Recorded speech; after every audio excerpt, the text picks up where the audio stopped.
Welcome to All Lacrosse Live on a special Sunday morning edition of our show. I want to thank the guys for getting up early with me and getting this thing together and off the ground. Getting up, I don't know if that's the right term for it because coming in late from Buffalo last night. This is basically it's still Saturday night. It's just a little brighter than it was when I started it. How you guys doing? Shawn over in Moose Jaw, how are you? Doing pretty good. Thanks, Gary. And Mike over in Connecticut, how are you? I'm doing good. Well, we had an interesting couple of games there as the playoffs began. If we get right to that, kick 'em, pick 'em. One of us picked Colorado.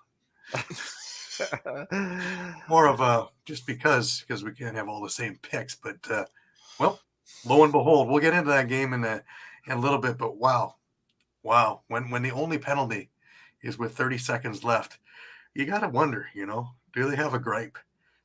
It's just weird. It's just weird.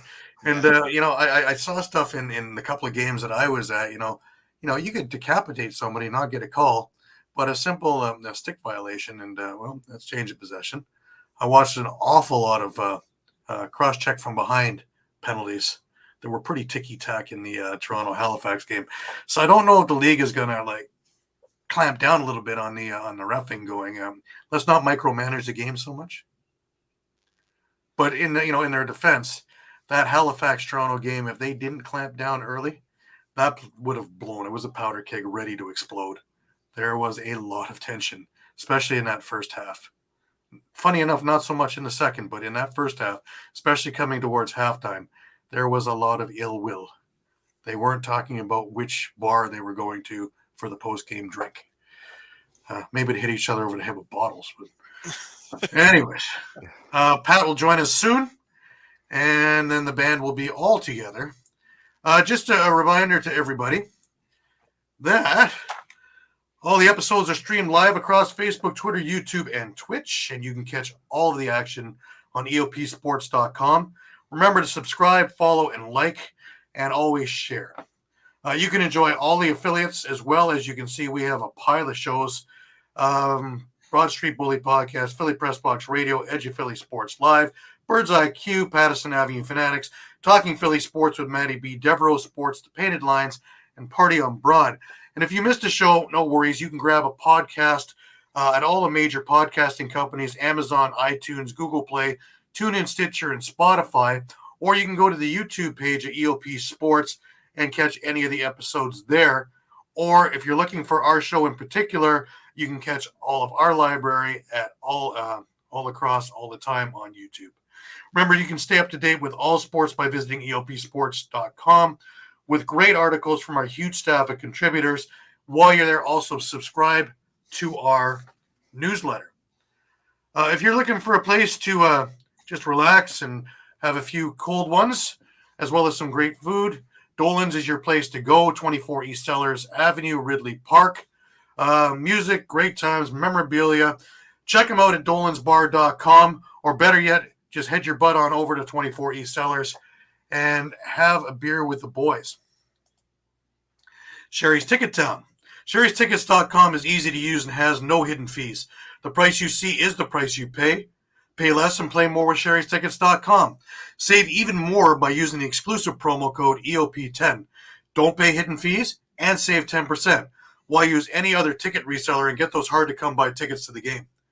If you need more of a personal touch, give them a call, 610-494-5050, or visit their office at 1382 Nauman's Creek Road, Suite 1, Garnet Valley, Pennsylvania.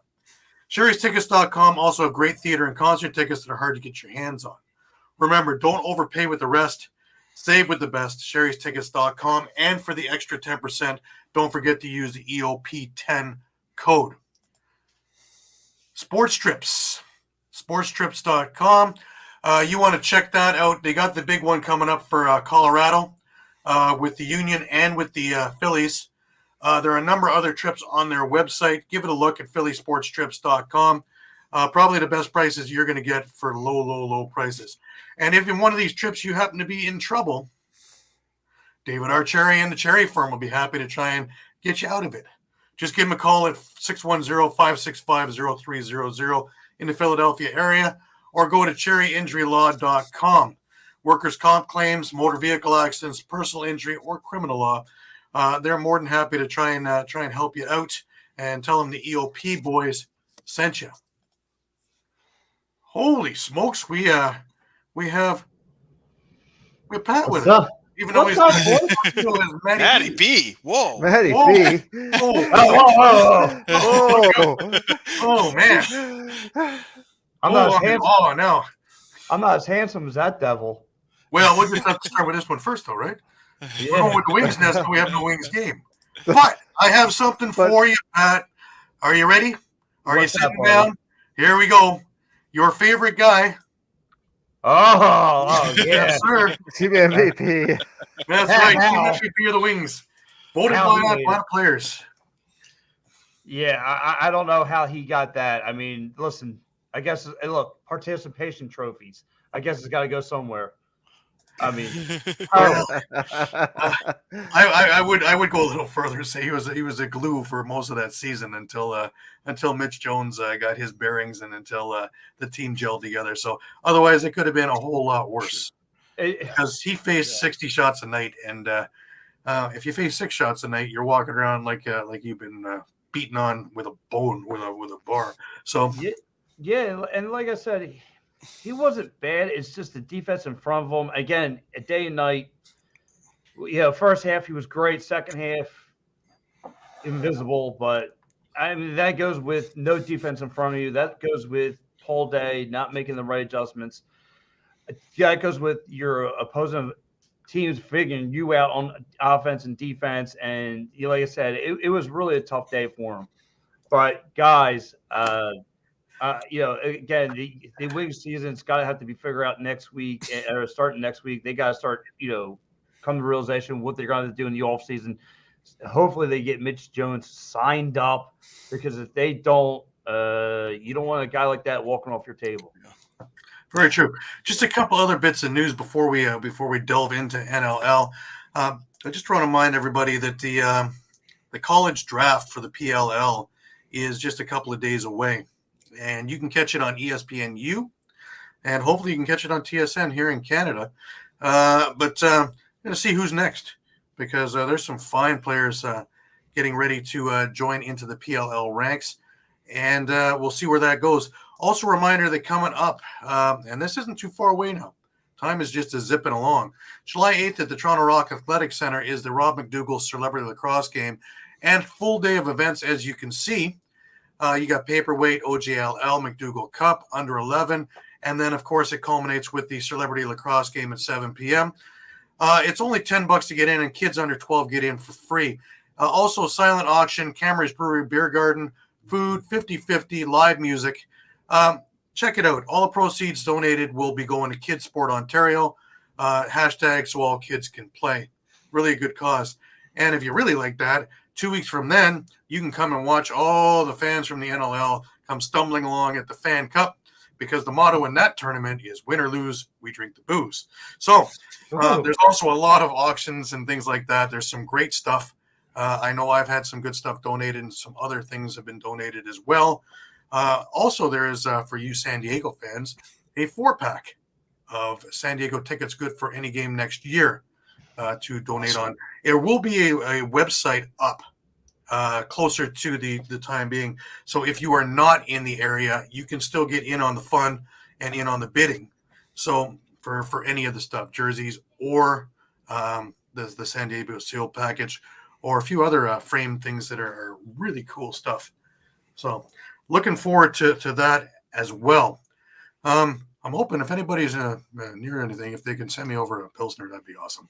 I had a few of those, and I'd rather go with that. Wasn't worth it the same. And then last night, of course, I'm drinking Miller.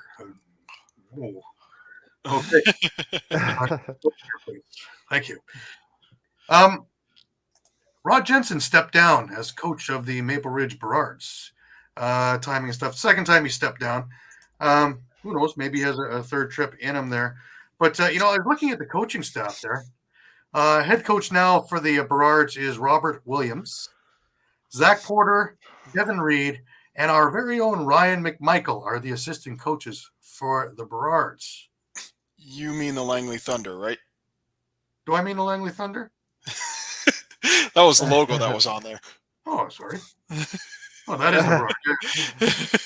Yeah. Oh, the Thunder. Yeah, it's one or the other, man. It's Sunday morning. Yes, I do mean the Langley Thunder. Yes, of course. Yes. Yep. I'll be okay. I don't cover WLA, man. I'm MSL. We have less. Yeah, Shawn and I got your back. Yeah, we got you. You wait until I finish. Yeah. Can you just move the knife over a bit? It's chafing a bit. But well, I told you before. If I'm the smartest guy in your room, you got a really stupid room. So I feel like I just feel like I just got out of that. no biggie. I'll play the part of Mike for you, Pat. How about that? Oh man, no wonder you and I became such good friends. Yeah, well, like I say, a couple of trips and a couple other things, and my brain is still elsewhere. So it is all good. But it brings us to NLL, and we had some pretty strange games, to say the least. One huge upset, and but really, was it that big an upset? I would That's say the question. maybe not, but I don't think so. All, I mean, all the teams at this point, I think really, I felt like anyone could win this weekend. Really, If you look at the records, yes, it was. But you know what? We were talking about the Colorado hangover all year, and getting into the playoffs at 9-9 and just barely skating in. The one thing I can say, and the same thing happens with hockey with that 8th place team that slides in, is that they've been in playoff mode for a month already. It's been do or die literally for a month. So they're already ramped and ready to go.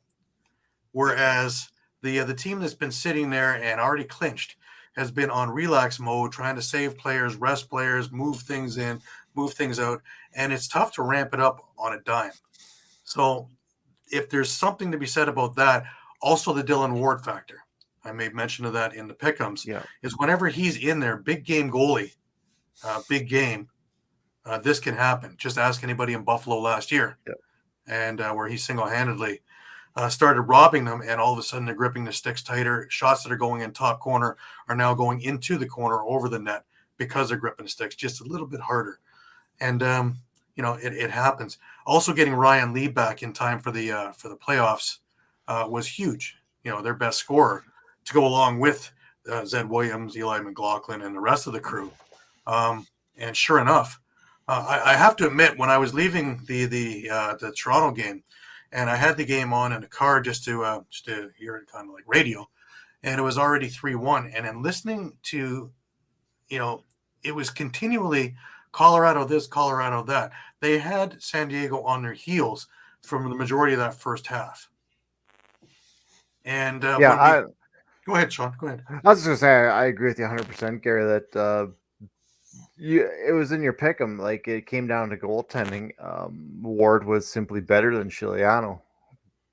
Fact of the matter. And I was just going to say, let's go back to the week before. If it wasn't for that slow start by Colorado, they could have easily won that game too. So they match up pretty well. So I don't think it's that much. Yeah. So I don't think it was that much of a surprise. Right. Mike, what do you think about the officiating? The no penalties until 30 seconds left. Now, I'm not an apologist for it, but even I have a Spockian eyebrow raised on that. Yeah, I have a hard time with that. I mean, honestly, I probably need to go back and look at the replay. I mean, I thought right around the same time near the end of that shift where the penalty was called, there was a pretty egregious check from behind on a San Diego player who was pretty much matching up on the ball carrier at the time. So when the whistle blew, I kind of thought, okay, well, San Diego's gonna have a power play to finish the game. Again, I do have to go back and look at it. I don't know where Belgrave was on the floor at that time, so I'd have to follow him and see whether it was ticky tack or not.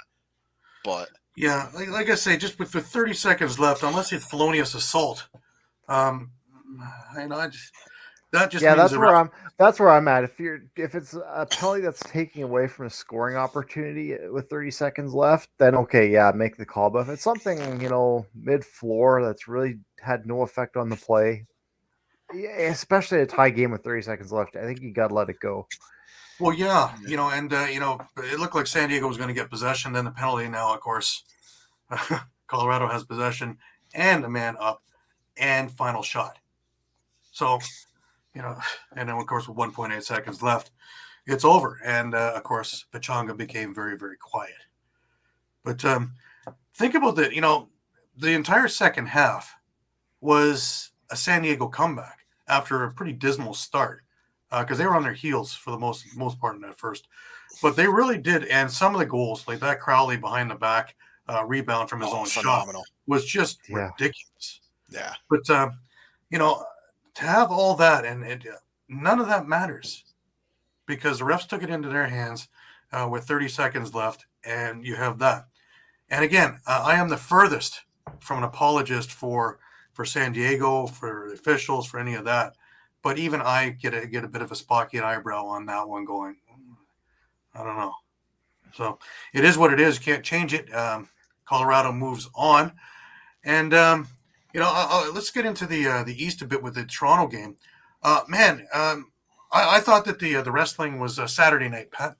Listen, A bit of backlash was left Puerto Rico and came over to Hamilton because, pretty much. that first half was, to say the least, aggressive.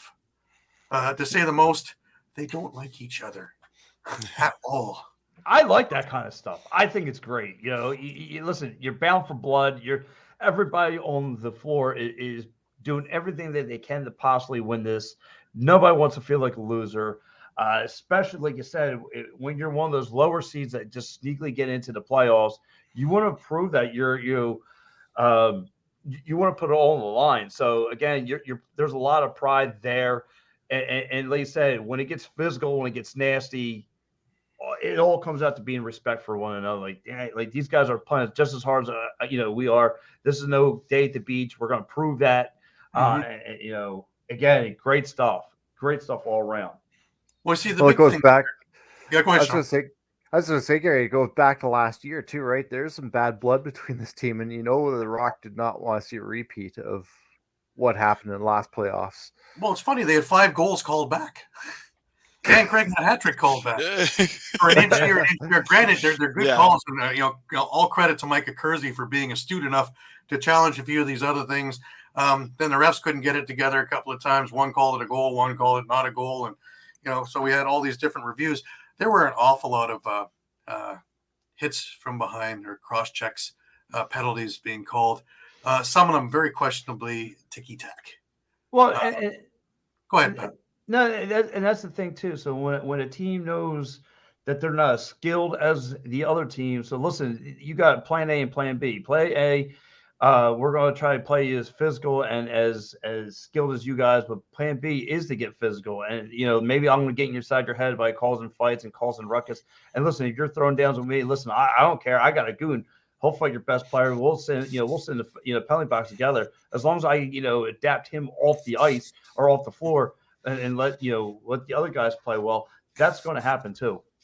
Well, I thought it was funny that Hostrauser was going after Withers. He did not like a few of the slashes that Withers was throwing on some of the guys, and he got rather hot under the collar. In fact, I found it very funny that at one point they took Erlin out of the face-off game because of things like that, and they didn't need to waste him and get him hurt. So they put Hostrauser in at the face-off, which was amusing in my eyes. I was sure that it was going to happen at that point, but Withers wasn't having much part of that one. Hostrauser does have a pretty good reputation and fairly good record. In fact, the only fight that happened was Chris Boucher and Brad Cree at the end of the first half, and Boucher won that decision with a couple of good rights on the button. And Cree's a big guy, so the tail of the tape would have given it to Cree, but no. No, Boucher got him with a couple of really good rights. But the other ones, there's a lot of aggressive stuff, but nothing overblown. It looked like it might, and it didn't. My kudos in this game is to Warren Hill. He faced a lot of rubber, man. And he gave up only, I can say he only gave up 11 because three empty net goals, something like that. He gave up 12 then. Three empty net goals. The biggest one, and the one I was chuckling about at the end of the game was Downing took the face off against Withers, won the face off, and went in on a breakaway and scored in the empty net. A couple of things I wouldn't have expected on that play. Pretty much everything on that play. Yeah, it was amusing. It was a good game. The Toronto faithful were rocking the house. It was about 9,000 in attendance, so it was loud. I'll give it that. It was loud. It was a good show put on. Toronto deserves to be there, and they did it without Schreiber. Schreiber was a scratch earlier in the day with an upper body injury. It meant the other guys that they had picked up had to step up, and Zach Mann's 3 goals, 3 assists. There you go. Yeah, and you got to figure the fact that they did what they did without Tom Schreiber in the lineup. If you ask me, I know we're going to get to Buffalo Rochester, but if you ask me who has more confidence going into the East Final, I got to believe it's Toronto based off 100%. what they did without having Schreiber in the lineup. Mm-hmm. And their defense, if there's any question about anything, was so stifling, which is one of the reasons why Halifax was getting hot under the collar, is they couldn't get shots through. They could barely get passes through. But they definitely, I don't know how many shots went straight up in the air because they were blocked. I lost count because it was continuous. So a couple of times when they get decent ball movement around the side, Stotts was able to put a couple of them inside the post on Rose. There was one where I thought somebody yelled "freeze" and everybody stopped, and then Halifax scored. It was the strangest thing. All of us in the crowd was like, and that's going to be something that's going to be something that Buffalo's going to have to contend with. I mean, part of their MO on offense is to get those shots and have guys crashing the net to try to put back a rebound. If that shot's not getting to the net because Desnu or Cree or Harris or someone else is blocking that shot and redirecting it, it's also the transition game on Buffalo. Is they rely on a lot, and you've got really quick defense in Toronto to get out there. So you're not going to catch them like Rochester got caught last night. Let's move on over to that Rochester game. And, it's funny because Buffalo is notorious for starting out slow. And it took them all of about 20 seconds to score their first goal. And, you had 15,000 there, and the place went bananas right away. Or in past case, banana. Really, really fast. And then a couple others, and it was 3-0 after one. And I thought, oh man, like the last thing I wanted to see was a blowout from the start. It's a party and everything, but it's not really fun to if you're not cheering for the one side or the other. Lo and behold, the Holden Catoni show started in the second, and he got a natural hat trick, scored 3 in a row. Blazers, just absolute bombs, and it was 3-3. And okay. If they can get the next goal, we really have something going on in here. And deflating was starting to come in there. Buffalo, of course, got the next goal and a few others. It was 8-4 by the time the half was over. And it looked like Buffalo had kind of shook off that whatever was hampering them, and on they moved. Matt Vince was amazing. Matt Vince, again, looked like he was 25 in net, not 40 plus.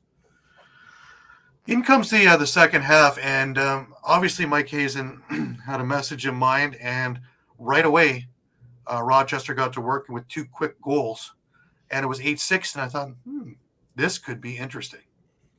Well, you could actually hear creak, creak, creak, boom, as the roof fell in, because the next 12 out of 13 goals was Buffalo. Now, the ones that took the air out of Rochester the most was this combined thing. Now, if you sneeze, you'll miss it. So pay attention. Here we go.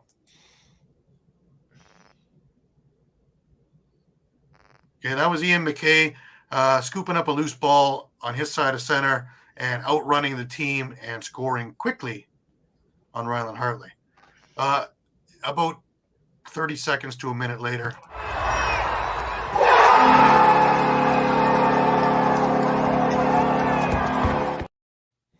Captain Steve Priolo scooped up a loose ball from his side of center, outran the team, and then beat Ryland Hartley on a break.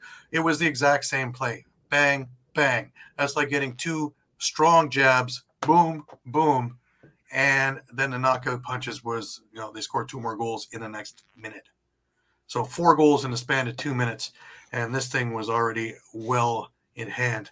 But when you get goals like this from a guy like Josh Burns picking up a rebound,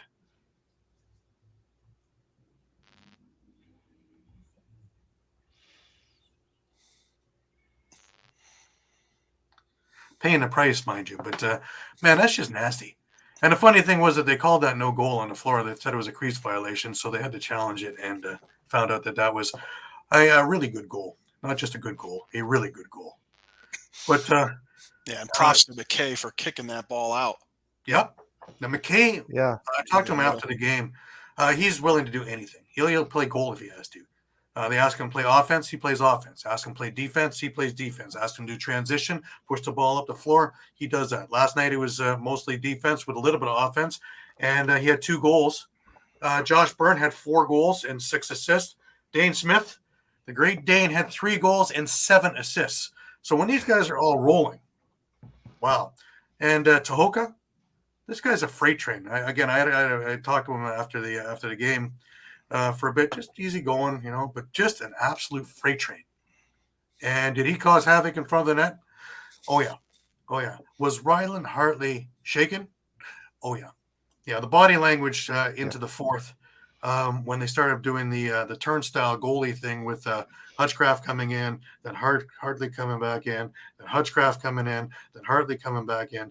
It was strange. They were just trying to get to the finish line, and I was expecting it to boil over because Buffalo kept scoring.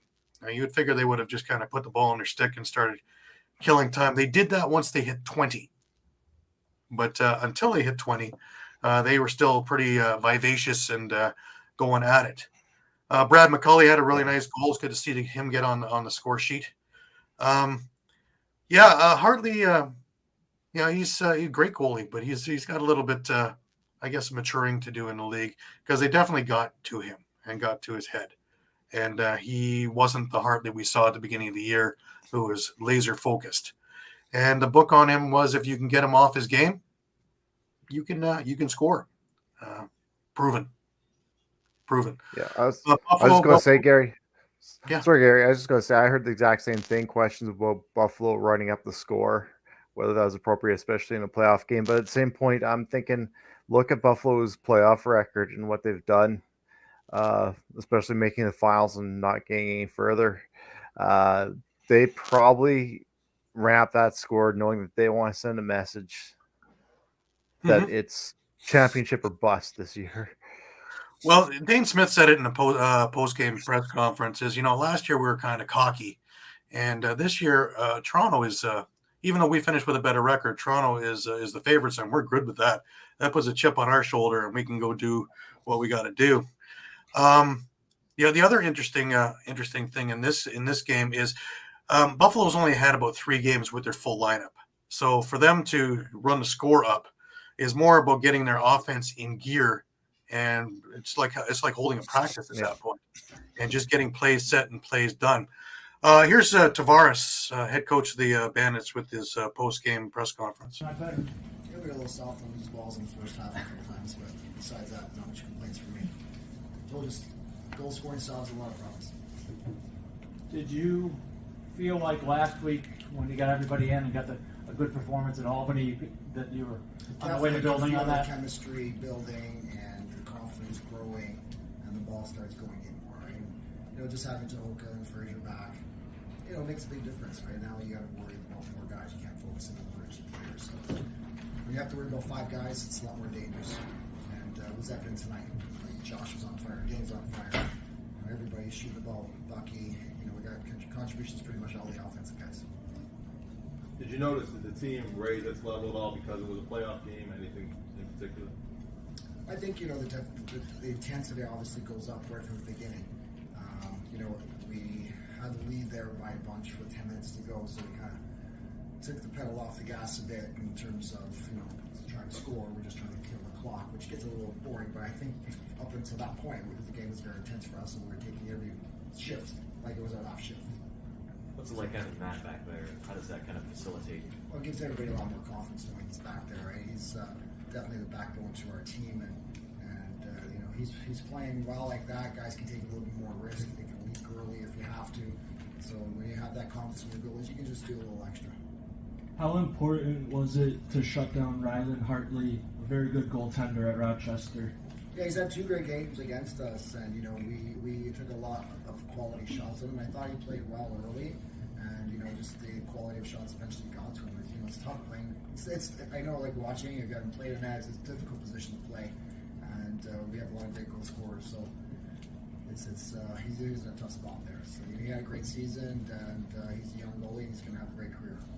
On Ian's goal in the third period, the steal and breakaway where he pulled away from everybody, it just seemed like that gave a huge emotional boost to everybody in the building and the team, and he just kind of took off from there. And coincidentally, I thought he was one of our best, if not best, player today. He played 200 feet, great defense, he transitioned, and he played power play, played 5-on-5.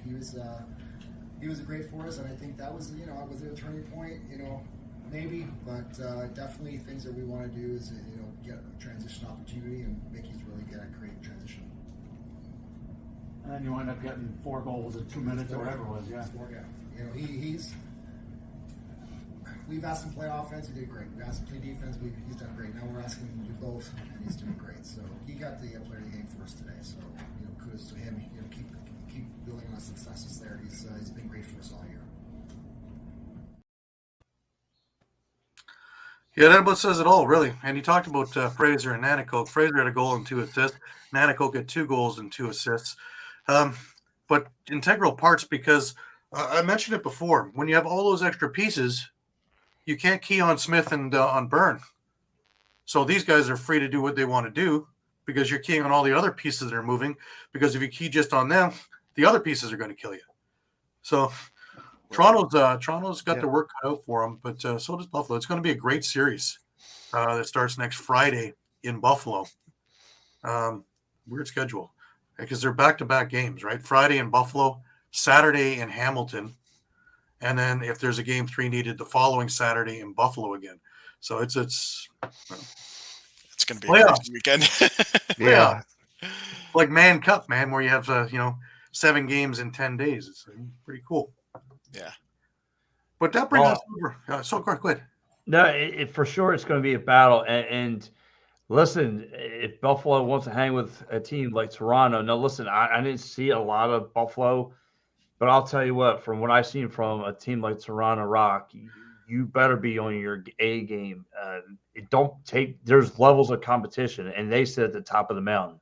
And you better be ready to rock. Like he said, no, you can't even afford a slow start, because the minute you take your foot off the gas pedal at all, they're going to run you. And you better be ready to go for 120 minutes against that team, because for 2 hours, you're in for a dogfight. And that's what Toronto Rock will bring you. I've seen it firsthand. I had all the optimistic in the world for the Wings to get in, and I thought they were going to bring their A game against a team like Toronto Rock. Toronto Rock ran them. They came into South Philly. I'm sorry. They went up to Toronto. Toronto said, "Listen, we're going to drink our Molson and slop around the Wings," and that's how it's going to be. Yeah, they did that with Yingling too in that first game. Yeah, I think it was 18-1 at one point or something like that. So, yeah, but Buffalo is going to give them, I think, a little bit more of a challenge. Matt Vince and Toronto have had a long history against one another, whether he was with Rochester, whether he was with Orlando. It goes back a long, long way. So, can I ask you fellas a question? sure. What does Rochester do from here? Granted, it's I guess a foot in the right direction as far as getting your first playoff berth, getting your feet wet in this kind of realm. But what do they do from here?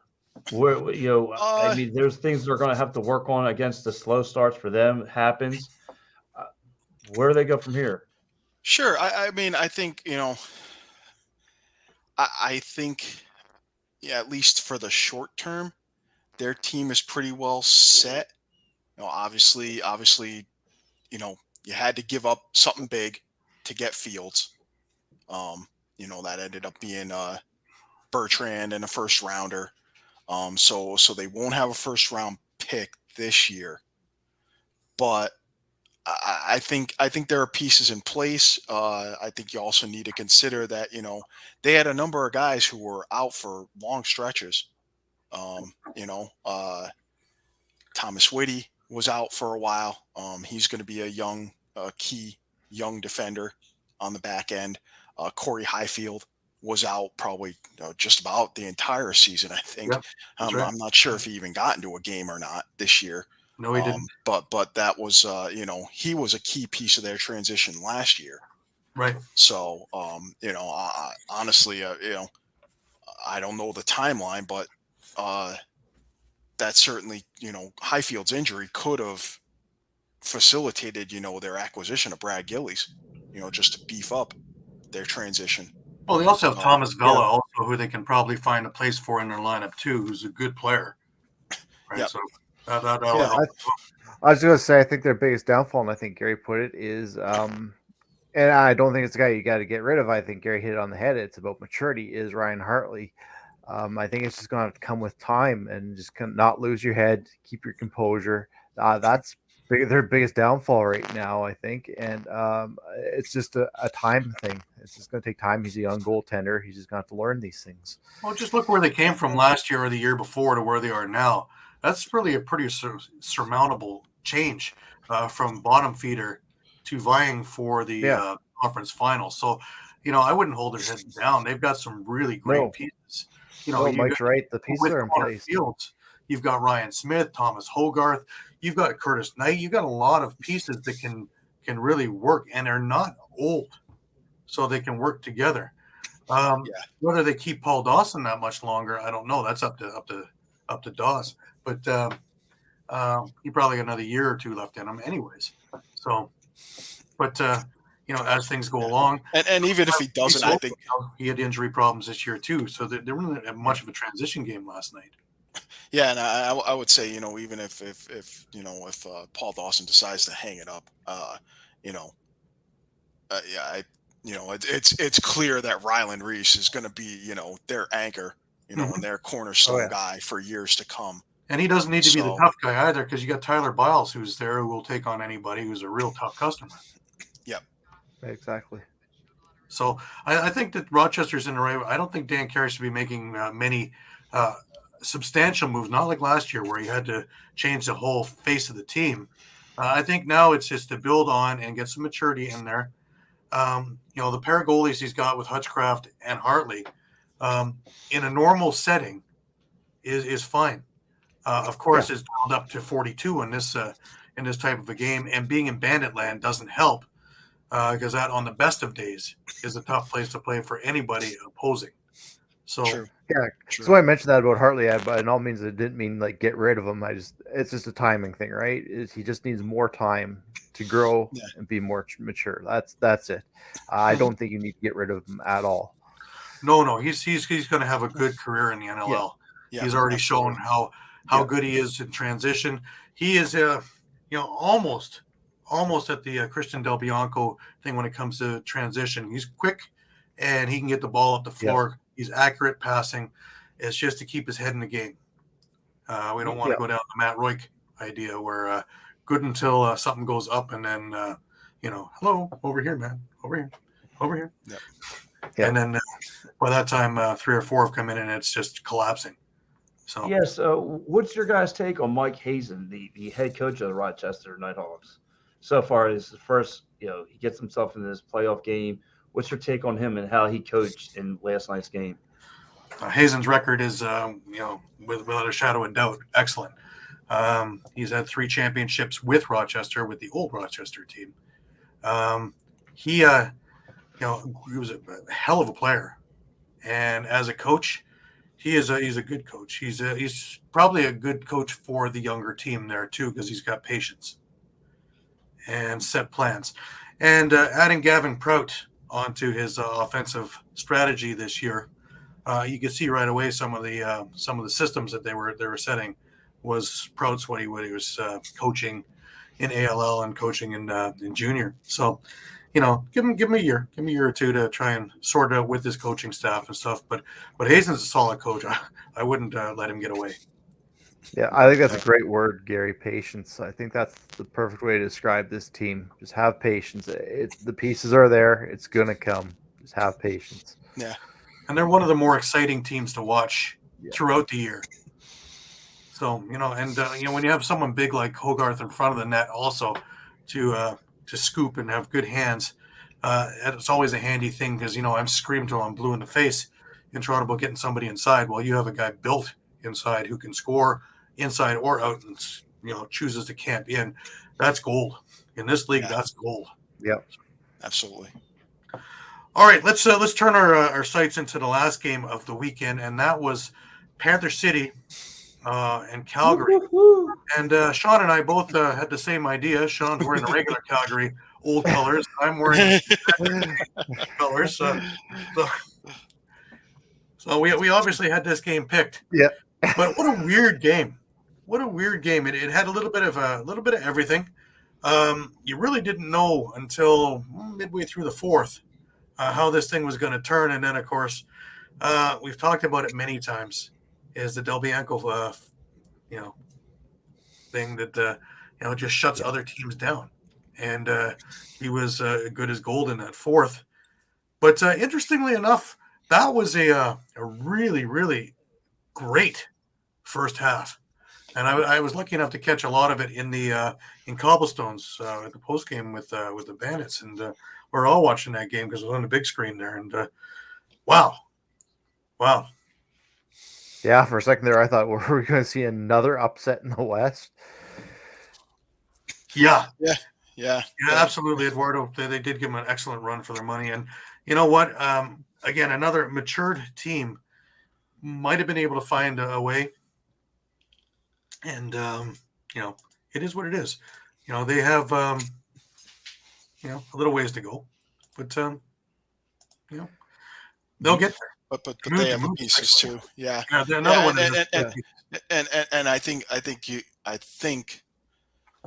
a Panther City's increasing maturity maybe showed in the stats. It was a very, very balanced attack. You had Patrick Dodds with 2 goals, 2 assists, Phil Caputo, 2 goals, Callum Crawford, a goal and 3 assists, Will Malcolm, a goal and 3 assists. And I know you got a highlight reel clip. We got a little bit of a clip because that became my oh my of the week, right? Yep.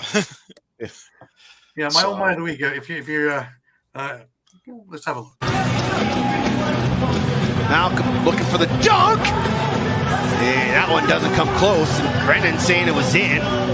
Brennan screaming for them to throw the flag. An all-time roughneck legend. This might be a good goal, Brad. Yeah, this is how you got to trust your players. In Panther City, it's good hang time from Malcolm. But if you hark back a couple weeks ago when Panther City beat Vancouver, a tie game in the fourth quarter, and they scored 2. And luckily enough, they challenged that, and that tied the game at 7. They even went so far as at the beginning of the third, scored a couple of goals and took the lead. So going into the fourth, it really seemed like that upset could happen. Could have happened, yeah. And then the Del Bianco factor took over, and it was 4-0 for Calgary in the final thing. Even with a couple of power plays, they still weren't able to generate much. That Calgary defense is ridiculous. And I would add to that, even some of the saves he made in the first half. That lead could have been a lot bigger for Panther City. They could have had the lead going into the half with some of the opportunities that they had that Del Bianco turned aside. So, well, you take a look at the goalies that are left now. Is Del Bianco, Dylan Ward, Nick Rose, Matt Vince. And in my eyes, that's 1 through 4 if you're going to start with putting them out through the league. So probably does goaltending have anything to do? Yeah, I was going to say, that just goes to show how much goaltending means in this league, right? Absolutely. But Tavares said it, right? when you have solid goaltending behind you, you're apt to take a few more risks and not have that worry that it's going to go back and bite you. So, offenses get a bit more creative, transition teams get a bit more creative, and we get a whole lot more offense in this league when you have solid goaltending. So good defense creates more offense, if that makes any sense to anybody. True. Probably most so for yeah, I got to agree with that one. Yeah, I agree with that also. And probably 100%. that would probably obviously Buffalo, great transition game. Toronto, great transition game, but I think it would most apply to Calgary. When you've got Del Bianco making the kind of passes he makes, and just the amount of speed. I mean, between Simpson, Matsuoka, Eli Salama, Ethan Ticehurst, it just you get those scoring chances, and a lot of times those 1 to 3 goals you get in transition can make all the difference in a tight game. All I know is I was gonna say that's why I felt Panther City matched up so well with Calgary, right? Is they're so similar. Both have deadly transition. Even give credit to Demude. He's had such a great season. He's really coming into his own too. So they've been getting great goaltending, great transition. They're such a similar team that you had to expect this great matchup. Well, the road's very bright, just like Rochester is bright. The road's very bright for Panther City. Oh yeah. Just to have a look at the upcoming thing. Here's the schedule. Really weird in this Colorado thing. Game 1 at Colorado. Weird.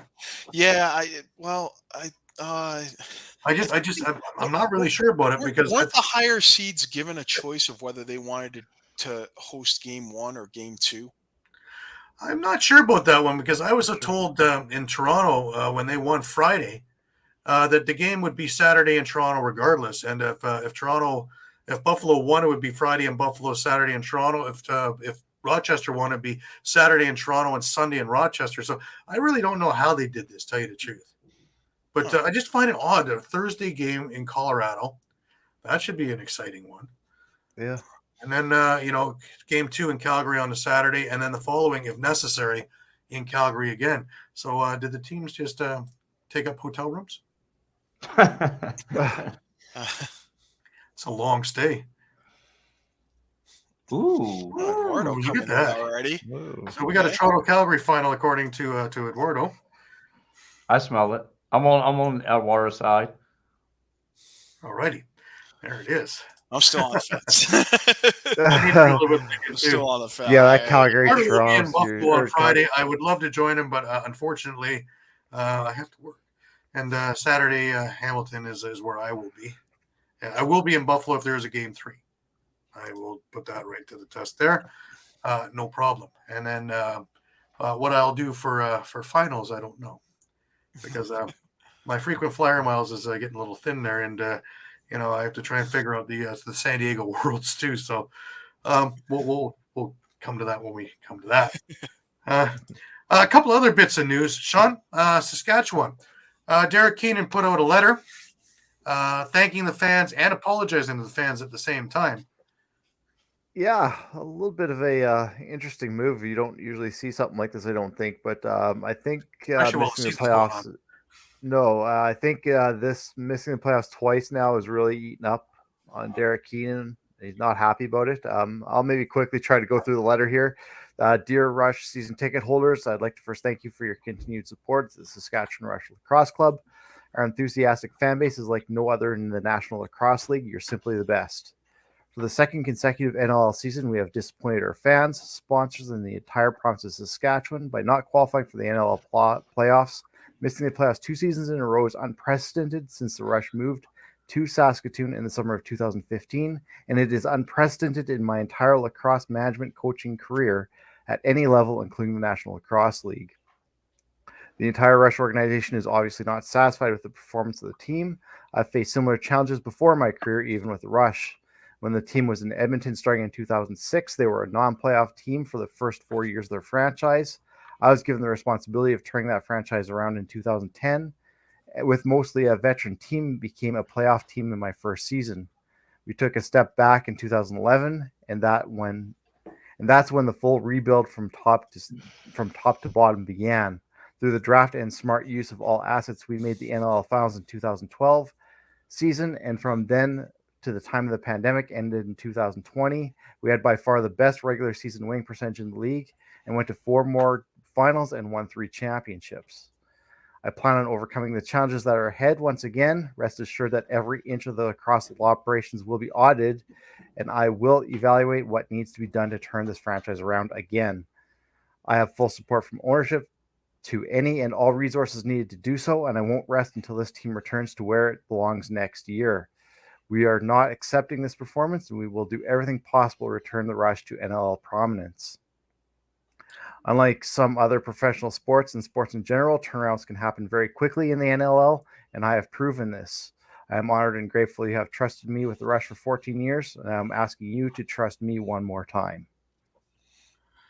Pretty strong letter, I would say, and pretty succinct. And I think Eduardo's got it on the money, putting everyone on notice. Absolutely. Yep. And I mean, sounds like he put a lot of pressure on himself. Now, Evan Schemenauer had a thing in his random thoughts talking about the goaltending. What was that about, Shawn? Yeah, so Evan put out, obviously, we saw Lane Rishka get in for the Rush late this season with got a couple wins. He looked pretty good.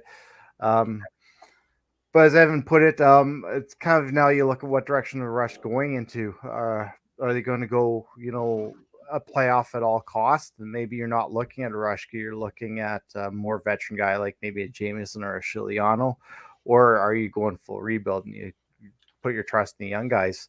What I found interesting that Evan put out was look at your free agents in the offseason. You're looking at Ward, Vince, Rose, Chiliano, Bold, Goodleaf, Penny, and Carlson. So Ward, Vince, Rose, and Bold are definitely going nowhere. Mm-hmm. So that leaves you a Chiliano, Goodleaf, Penny, and Carlson. It's not much to choose from. No, you have to look for that diamond in the rough. Because Goodleaf and Carlson are pretty much on the back ends of their careers. Yeah, so. And if it's a Rush, you might look at Chiliano, but personally looking at it, I don't know whether you're going to step up between Chiliano and Bouquet because both have proven they can't give you a full season. And it was in Saskatchewan before, wasn't he? So I don't think he's going to be coming back there anymore.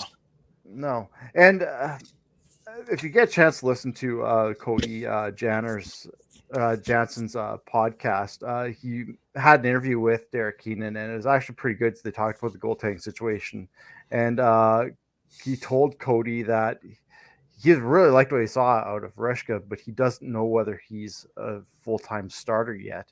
Right. But then again, when he asked him about Bouquet and Penny, when it came to Bouquet, he said he's already told Bouquet that this season's been a microcosm of his career. You get 8 or 9 games out of you, and that's about it. And that if he wants to take that next step, that's got to change. And he said he told the same thing to Penny, that he was not happy with the performance he got out of them. Right. And take it a step further, he also told Cody a lot. He used the word conditioning quite a bit. I think there's a lot of that guys that came in even into training camp not at their peak physical condition and weren't taking care of themselves in the off season. He said, by all means, it's not a coaching issue in Saskatchewan. It's guys need to start taking things seriously again, almost like coming into camp in peak condition. And for him, he said he takes responsibility too. Like he's got to find some parts. Right.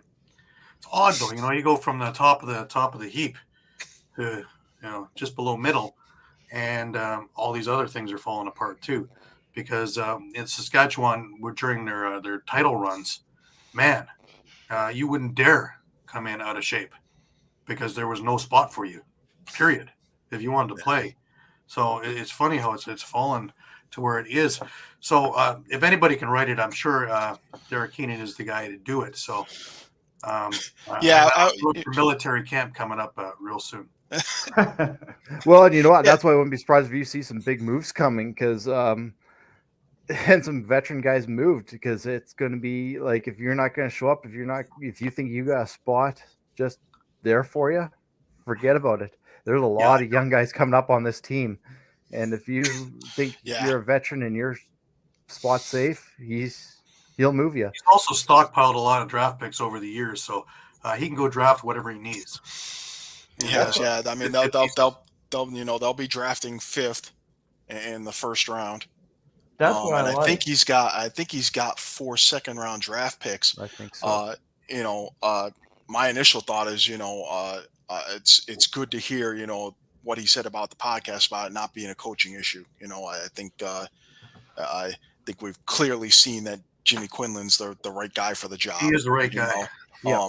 Obviously the fan base loves him, for obvious reasons, but from what I can tell, the players seem to be, on board, buying in to what he wants. So, but I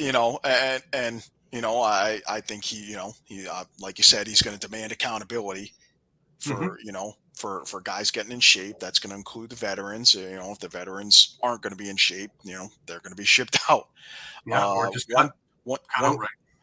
one wrinkle I might throw into the goalie thing is, we mentioned Jameson, and those that are familiar with his career know that a few years ago he was given an RFA offer by Halifax. New England ended up matching it. This was before they moved to Albany, but I believe he's at the end of that 3-year contract. Wouldn't that be interesting if you wound up in Saskatchewan? So actually, I was thinking if for some reason he doesn't, and if Kurt Stiers is really hell bent on going at Jameson again, what if Warren Hill went to Saskatchewan? Mm-hmm. That wouldn't be a bad move either. And Warren Hill, for a big guy, he moved very, very quickly. I watched him run up and down the floor in front of me, trail those empty nets, and he was cooking. So yeah, So I mean, the question there would be: do you think? Maybe the question's more directed to Shawn than anyone else. Do you think Warren Hill is capable of bringing Sask back to the top of the mountain? I could see that switch happen. Yeah, I could see. Believe me, it wasn't his fault that Halifax lost on Friday. He faced 60+ shots, and he was. They weren't easy ones at that. These weren't outside floaters. These were tough saves that he made, and this easily could have been a 20+ goal game. Yeah, so, and we've seen what Hill can do, and we can see what Hill can do with a good defense in front of him. And one other point I was going to make is let's consider something here. Rush were 8-10 this year, but they actually were a young team, especially look at that back end with Barnable, Boudreau, Billy Kidd III's only in his second year, Holden Garland. Guys like that, and even Austin Madronic, those guys. You know what? To go 8-10 with that young of a team, I think you got to at least hold your head up a little bit on that. I know it's not what the Rush fan base expects, but it's just now finding those extra pieces to go along with that young core. Yeah, Edward, Clark Walter too, and Clark Walter. Yeah. I mean, give Clark Walter a full season and see what he can do, and I think it's going to pay some dividends. Well, that's what that letter strictly put everybody on notice that if you don't want to be part of this, we can accommodate you. We have pieces that are moving up and getting ready, and we have draft picks. So I think that the Keenan is on the right track here, and that's an interesting thought, though. If you get Warren Hill or something like that over there with Ruska as your backup, and have them learn together, it'd be interesting. That brings us to an Albany thing of what in the heck are they going to do? Because that ship is slowly taking on a lot of water. You had your draft list ready, Mike. Yeah. Well, I mean, Albany again. Albany does have they have some parts that they can move. Obviously they're picking again. They're picking first. We know Vancouver's picking second, New York third, Las Vegas fourth. maybe Vegas makes a trade with Albany, it's going to have to probably be a little heftier than what they made with Rochester last year to move up 3 spots so they can get Dyson Williams. Saskatchewan picking 5th, Georgia 6th, Vancouver picks 7th. That picks from Philly via the Mitch Jones trade. So now the next 4 spots, to me, looks like Georgia would pick 8th. They have Panther City's pick from the Connor Sellers trade. Las Vegas picks 9th. They have the pick from Rochester from the Fields for Bertrand trade. Halifax would pick 10th, and San Diego would pick 11th. So, and then the final 4 spots are obviously to be determined. Obviously, yeah. Hill Bouquet combo, no. I think Bouquet is going to be packing.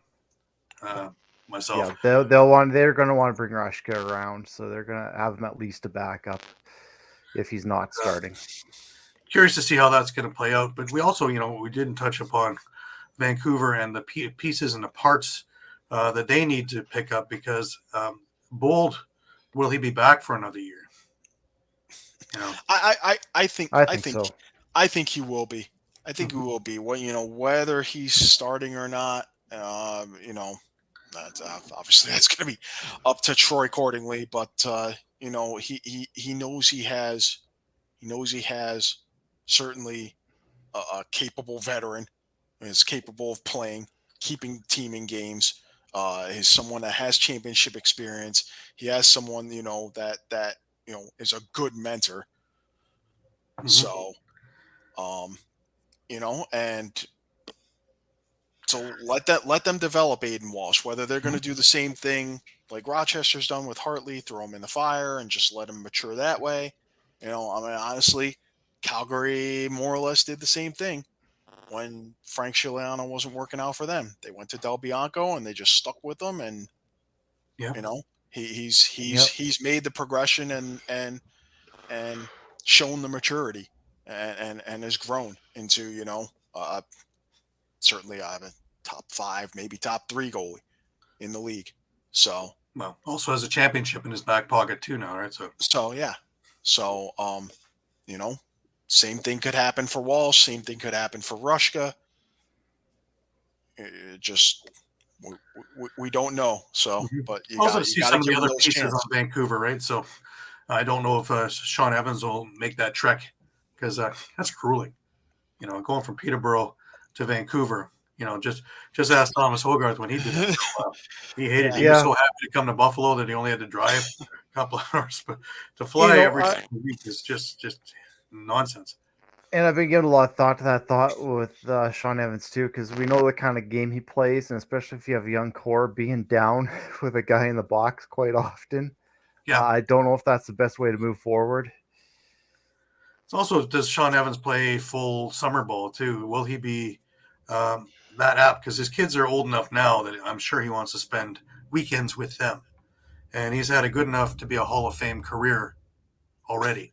So at this stage, is it time to some of those milestones are in sight, though, especially that penalty minute. Penalty minute one, right? Yeah, penalty minute one. Yeah.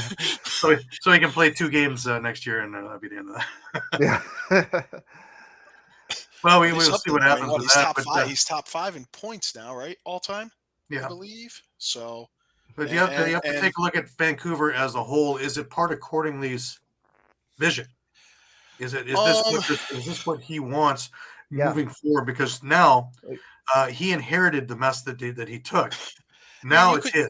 You could say no, but what's to say he can't talk Evans into the same kind of mentor role that he's talking Bold into? True. That's true, but again, I go back to that penalty minutes record. Like, if you have a young team and you have a guy who's known to take penalty minutes, that's going to destroy a young core when they're constantly having to kill off penalties. Yeah. And especially when he's the one getting the points, and if he's sitting in a box, he's not getting any points. True. Yeah.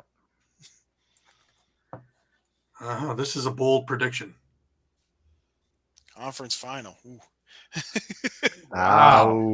Wow. That water's going all in. We here at Lacrosse all the time are holding you to that. As a betting guy, I'm betting you a coffee on that one. So wow. I'm really hoping I have to pay you a coffee because, man, that is lofty. But then again, we watched Rochester do it, right? We watched Georgia do it mid-year, right? We watched Georgia go from 0-7 to right on the brink. So to the last day of the And year. we know the guy Troy Cordingley is. So exactly. if someone's going to turn around quick, it could be him. Well, his track record around everywhere he's been, right? Yep. Won a championship in Calgary, won a championship in Toronto, went to the finals I don't know how many times in Buffalo, and now in Vancouver. So, yeah, his lineage is strong, let alone his summer stuff, with Brampton and all the other places, Six Nations. He's proven winner everywhere he goes, playing and coaching. So, yeah. So, well, guys, I think that wraps it up for this week. Less games and other things. We're kind of in a tweener, right? We haven't quite started up with MSL, WLA, Ontario Series Lacrosse yet. PLL doesn't start till the beginning of June, and the NLL is winding down with less and less games. Mind you, next week we probably have more games to talk about with less teams. Right. We'll be discussing 4 games. Yeah, we'll be discussing 4 games with 4 teams, right? So. Yeah, and possible, well, hey, I think both series are going to go 3 games, but you never know. You never know. We could already have a finalist or 2. Recipient or 2. Very interesting how this can play. And back-to-back games, we see it during the year, so it's not like these guys can't do it. So, but I'm curious, especially with the rivalry in Buffalo and Toronto, how heated does game 2 become if things have been laid down in game 1? Just from especially with the rivalry between those 2 teams. And I know you were at the game, Gary, so you may not have heard it on the broadcast, but the broadcast team did make a comment that JT talked to his team around the start of the 4th quarter and said, "Whatever you do, don't retaliate." Yeah. He actually wrote a thing where it looked like he was writing out a play, and he actually wrote on there, "Just keep doing what you're doing." And okay, that's what the guys were laughing at in the bar at the post game. So, yeah. So JT can have a levity too, but yes, to be disciplined is what will be the downfall of either team if they're not, because both teams are really good on the power play, as proven in the stats. You don't want to give them a leg up because, when you're talking about number 1 and 2 now in the league, we're talking about micronite filter for how different it is. So any little edge will be the difference in this series. Goaltending, transition, discipline, any of that. With the other series, I think it comes down to goaltending because it could be a 1-0 game 1. And don't forget the history between these 2 teams too. True. They've got a long playoff the old history. Calgary curse. Yep. Which was Calgary recently curse. broken. So don't be surprised if things can get out of hand quick too. Time around. Yeah. Because it's been Colorado as the favorite all the other years, and now it's Calgary as the favorite. Interesting how that's flipped around. But yeah, when you look at the goaltending in there, and you have a high-powered offense with Colorado and a high-powered transition with Calgary. So 2 entirely different styles of game, as opposed to the East one, which is just high-flying, stifling defense, and see what happens. So it's going to be, both games are going to be interesting. Both are going to be different styles. As a fan, that Thursday night game comes very, very handy because I can catch them all. Right, when they're all played at the same time, to have a phone in my hand while I'm trying to watch it, and duck for balls coming out of play. Another handy press box. They don't come up that high. Your head was spinning like an owl yesterday, Gary. But being behind a rock bench in Toronto and Hamilton, you have to be alert because they come up at pretty good speed when the pass doesn't make it. Yep. So, I don't want any dental claims. But anyways, last words, Pat. What do you got for us this week? Listen, you guys, I hear you guys breaking down this game about Colorado and Calgary. One thing Colorado doesn't have, they don't have a king in their lineup. And Jesse King took that He took that what's called team to the woodshed. So I'm going to rely on Jesse King being a big playmaker like he was this past weekend against Panther City. So I'm thinking that yours truly, Jesse King, is going to take this team to the promised land. I like the segue. Shawn, what do you got for us? Yeah. No, you know what? I agree with Mike. I think these are going to be great series, and I would not be surprised if they go 3. So I'm really looking forward to it. Yeah, I agree, Mike. Yeah. I mean, I'm gonna go out on a limb here and split weekends. I think so. Not sure whether it'll just be home based or what, but I think both games are going to game 3, both series. I think especially that Buffalo Toronto thing that the fan bases are so close to one another that you're going to have a mixture in both barns is going to get very, very interesting in the crowd and on the floor. Old style lacrosse and old rivalry. I think these are games that they're just going to be for the highlight reel in all aspects. I think we get a little bit more of a finesse, if that's the word I want to use, for the Calgary, Colorado one, with some absolutely stellar, sparkling goaltending and a lot of cerebral playmaking and designing beforehand and set plays. So it's going to be interesting. I'm not tipping my hand yet which way I'm going at my picks because, man, I haven't got my coin. Well, that's the thing with the Calgary Colorado series is who's going to kind of control the pace of the game. Because if it's Colorado kind of slowing it down, putting up their set offense, or is it Calgary who's going to that run and gun transition game? Mm-hmm. It's funny because Buffalo and Toronto run the same program really, of high octane track meet kind of things, and have enough young guys and enough veteran guys that they can play both sides, as well as enough guys that have been on either side, and the rough stuff and all the rest of the stuff. So it's going to be a barn burner of a weekend. Just a reminder that we are back to our regular slot of 9 p.m. on Sunday night next week. So all the games will be in the books, and we'll be able to break them down and tear them up for you all next week. And we should be on that slot for a little while, unless or something else comes up.